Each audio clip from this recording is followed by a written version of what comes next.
Bonjour à toutes, bonjour à tous, c'est avec un grand plaisir que je vous retrouve sous la neige savoyarde pour un nouveau JT sur 8 Mont Blanc, une édition spéciale à l'occasion de la 72e édition du Challenge national des moniteurs de ski ESF. Mais tout de suite et sans plus tarder, on commence avec les titres qui font l'actualité de ce mercredi 17 avril 2024. On reviendra bien évidemment sur cette 72e édition du Challenge des moniteurs, notamment grâce à son événement le plus symbolique, le plus traditionnel, le Challenge Catiard. Puis on redescendra du côté de Rumilly sur le plancher des vaches pour parler rugby avec une collaboration avec le Stade Toulousain, reportage dans quelques minutes. Mais on commence tout de suite ce journal avec un reportage spécialement dédié au Challenge des moniteurs et son célèbre et symbolique Challenge Catiard. Reportage. C'est l'un des moments tout bonnement incontournables du Challenge des moniteurs. Le mémorial Gaston Catiard rassemble cette année encore plus de 150 vétérans des écoles de ski français. Une course réservée aux plus de 60 ans qui permet à de nombreux moniteurs de garder contact mais surtout de se défier et de se jauger au terme d'une saison sur les pistes. Il y a toujours de la pression parce qu'on prend de l'âge et puis voilà, mais il faut y aller quand même et on prend beaucoup de plaisir à se retrouver, c'est très sympa.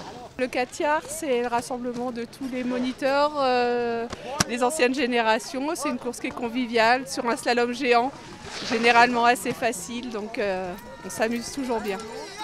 Une bonne ambiance qui n'empêche pas tous ces aînés de se donner à fond sur le tracé. Car si le slalom géant a été réfléchi pour permettre aux plus anciens de s'aligner au départ, la piste reste exigeante et nécessite toute l'expertise et la technique engrangée par les moniteurs tout au long de leur carrière. Là, avec ce concours de plat, ça va être le poids. Bon, à notre âge, on commence à en prendre, c'est bon. Et puis, c'est surtout la glisse, bien sûr. On est encouragé par les jeunes, ça c'est bien. Les jeunes des écoles qui viennent encourager les plus vieux. Non, ça se passe bien, c'est super. Mais il y a un esprit de compétition quand même. C'est pas la promenade, hein. On fait attention de ne pas se faire mal, surtout. Ça, c'est dans l'esprit de tout le monde, là. Premier président du syndicat national des moniteurs du ski français, Gaston Catiard a passé près de 25 années à la tête des pulls rouges. Plus d'un demi-siècle après son départ en retraite, sa philosophie, elle, perdure via cet événement et les concurrents qui s'y inscrivent, tous dotés d'un état d'esprit de combattant du portillon de départ à la ligne d'arrivée. C'est bien de voir des gens qui osent encore aller chercher la ligne de pente, la ligne de course et se faire plaisir. Et après, on boit un bon canon, on mange un bon coup de saucisson. Tout va bien, tout le monde est heureux. Une chose est sûre, la plupart des moniteurs présents ce jour à la Plagne se sont déjà donné rendez-vous pour l'année prochaine, même si la station qui accueillera le challenge n'est à ce jour pas encore désignée. Toujours depuis le 72e challenge des moniteurs des écoles de ski français. Vous le voyez derrière nous, la ferveur commence à monter gentiment avec la journée qui avance.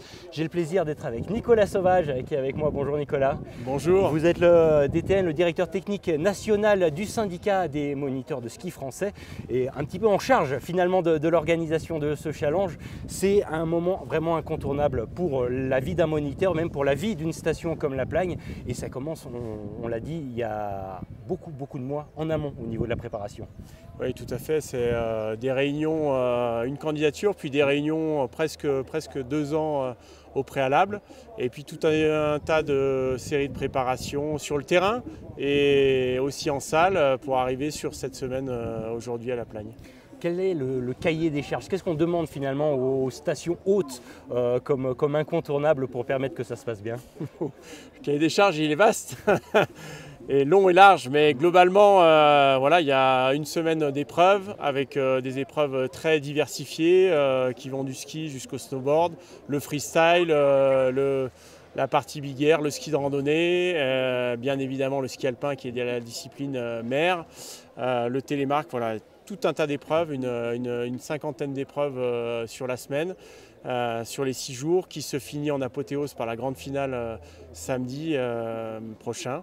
Donc voilà, avec des athlètes ou des anciens athlètes de très haut niveau qui concourent et puis des ouvreurs de la Fédération française de ski qui sont là pour ouvrir ces compétitions. Beaucoup de sports, beaucoup de manifestations et qui mêlent à la fois les pratiques traditionnelles. On a aujourd'hui le Challenge Catiard qui rassemble tous les anciens et aussi des nouvelles disciplines comme le ski de randonnée qui a fait son arrivée il y a quelques années sur le Challenge. Oui, c'est ça, il y a une vraie ferveur sur cette épreuve-là, de plus en plus de monde. On a 177 participants cette année.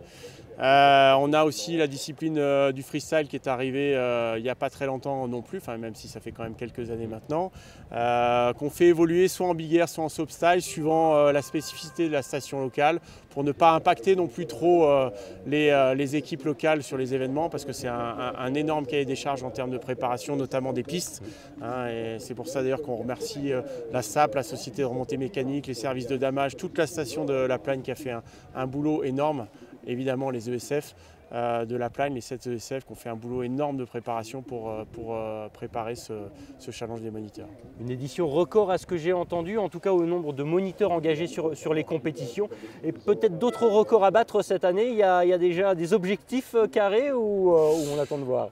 Ah, c'est ça, maintenant on est lancé, on est dans la partie, donc oui, on a passé les 2000 participants, on a à peu près 4500 personnes jour sur cet événement, à compter moniteurs et accompagnants, je ne parle pas des gens de la station bien évidemment, donc ça fait un très bel événement. Après on a des très belles dynamiques aussi sur les finales dames, de plus en plus de monde, et voilà, sur le snowboard cross aussi et le skier cross. On avait plus de 500 participants, 540 participants sur le skier cross, là on en a 280 aujourd'hui sur le snowboard cross, donc des très belles dynamiques. Et puis encore une fois, voilà, plus de 800 participants sur la partie ski alpin, donc c'est vraiment top d'avoir des événements comme ça en fin de saison pour nous. Un beau succès, merci beaucoup Nicolas. Et tout de suite, pour en savoir plus côté logistique, je vous propose de rencontrer le principal organisateur au niveau de la station. C'est le directeur des ESF de La Plagne. Tout de suite, on regarde son interview. Ça nous fait plus de 11 disciplines différentes, donc c'est sûr que ça mobilise déjà beaucoup de monde et ça nous fait énormément de courses par jour. On oscille entre 1200 et 800 moniteurs par jour qui viennent concourir dans chaque épreuve. En ce moment, on est à peu près 550 moniteurs sur l'ensemble des ESF qui travaillent. Et entre les cours de ski, parce qu'on est quand même en vacances scolaires françaises, parisiennes, qui sont quand même le cœur de nos clients. Et en plus, le challenge, on a 280 moniteurs sur le challenge des moniteurs. Il y en a sur les bars, il y en a en cuisine et il n'y en a pas beaucoup sur les stades évidemment. Après, on a utilisé les compétences de chacun. Les moniteurs sont pluri-activités et il y en a certains qui sont issus de la compétition, donc ils sont en général responsables de stades de slalom parce qu'ils faisaient les stages slalom. Et après, ceux qui sont en cuisine d'habitude l'été, ils sont en cuisine en ce moment. On se retrouve toujours depuis ce challenge des moniteurs, 72e édition ici sur les pentes de La Plagne. Et j'ai le plaisir, la chance d'être avec Marion Lacour. Bonjour Marion. Bonjour. Vous êtes la directrice communication de la station de La Plagne, de l'Office du tourisme. Et on peut le dire, c'est vrai que le challenge des moniteurs, c'est une vraie chance pour la station, un vrai coup de boost pour la fin de saison. Effectivement, pour nous, c'est un vrai dynamisme, une vraie émulation et très fédérateur pour le territoire. Est-ce qu'on peut parler d'un vrai effet avec beaucoup plus de gens dans la station? On sait, on arrive vers la fin de saison, on ne s'attend pas à re-remplir tout le domaine skiable. Alors la semaine dernière, on avait un événement qui était phare pour nous, qui était Sublissime, donc la première semaine des vacances scolaires. On enchaîne cette semaine avec le 72e challenge des moniteurs.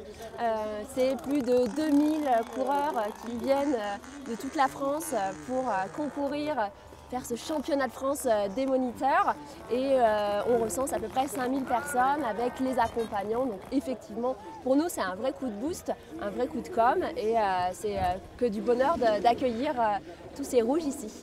Pour autant, la station ne va pas s'arrêter avec la fin du challenge des moniteurs. Il reste encore quelques jours. On attend un petit peu de fréquentation quand même pour la fin de ces vacances de Pâques? Alors, nos villages, le domaine skiable ferme ce week-end, mais le secteur d'altitude fermera lui le 28 avril. Donc comme vous pouvez le voir là derrière moi, il neige, les conditions au-dessus de 2000 mètres sont quand même assez fantastiques. Donc il y a encore du super bon ski à faire sur les 10 prochains jours. On arrive à la fin de la saison hivernale. Est-ce qu'on commence petit à petit à imaginer l'été? C'est dans un coin de la tête avec quelques événements, quelques incontournables déjà qui sont prévus? Alors je dirais que c'est même plus que dans un coin de la tête. On travaille ardemment pour l'organisation et la mise en place de nos événements de cet été. On a 2 grands temps forts à La Plagne cet été. C'est un événement de vélo qui s'appelle Super 8. Donc le vélo, dans tous ces genres, du VTT électrique, du vélo de route, le week-end du 12 au 14 juillet. Et puis le trail de la Plagne, la 6000D, qui est un trail de légende, qui a lieu le dernier week-end du 2 juillet. Oui, on va avoir de quoi s'occuper du coup tout au long de l'année ici à la Plagne. Merci beaucoup Marion pour toutes ces précisions. Et puisque l'actualité ne s'arrête pas au seul challenge des moniteurs, on va redescendre en vallée pour un sujet sport également, mais rugby cette fois-ci, car au lendemain de l'élimination de l'équipe Fagnon en barrage de National 2, le rugby club Savoie-Rumilly accueillait des membres du Stade Toulousain ce mercredi à l'occasion d'un stage mixte destiné aux jeunes. Sébastien Germain était sur place, on regarde son reportage.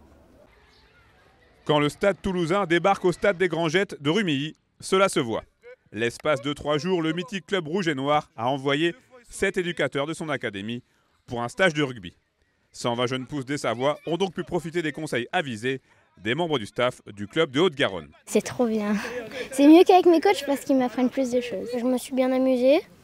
En plus, il y avait des copains du club. On a appris la contre-attaque. Qu'il fallait jouer plus vite et essayer de ne pas trop aller au sol et faire plus de passes. C'est bien, ils sont très gentils et ça change que de nos entraîneurs d'habituels.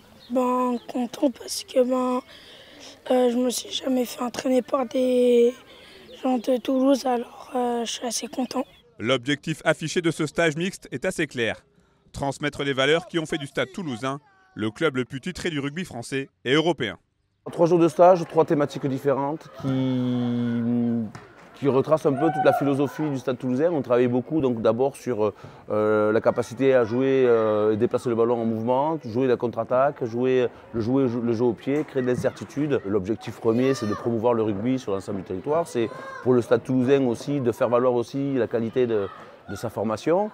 Et ici, il se trouve que parmi les stagiaires, il y a quelqu'un ou un joueur ou une joueuse qui sortent un peu du lot. Donc on aura peut-être un suivi, mais c'est encore une fois pas le principal objectif. Pour le rugby club Savoie-Rumilly, cette initiative est une formidable opportunité pour continuer le développement de son école de rugby et ses plus de 200 licenciés. Depuis 3-4 ans, le club se développe. Nous aussi, en jeunes, on doit évoluer aussi. On fait intervenir des pros. Bien sûr, c'est de valeur ajoutée, le style de jeu qui prône depuis un moment. Nous, voilà, on essaye de se rapprocher au maximum. Alors, à notre échelle, bien sûr. Mais effectivement, c'est un privilège de voir les éducateurs mettre leur plan de jeu, leur projet de jeu, leur style de jeu, leur ADN. Et nous, on a des éducateurs aussi qui sont ici pour voir ce qui se passe et analyser tout ça et pour l'appliquer après aux entraînements. Fort de son succès, ce stage ne devrait pas avoir trop de difficultés pour se pérenniser et s'installer durablement dans le calendrier. Nous voilà déjà au terme de ce journal. Merci à toutes et à tous de votre intérêt pour les news sur notre antenne. Et merci bien sûr à Fanny Savard derrière la caméra. Tout de suite sur notre antenne, Thierry Paulme prend le relais pour la météo. Et quant au retour de l'actualité sur 8 Mont Blanc, c'est pour demain à 18 h avec un journal un peu plus classique en plateau. Bonne soirée avec nos programmes.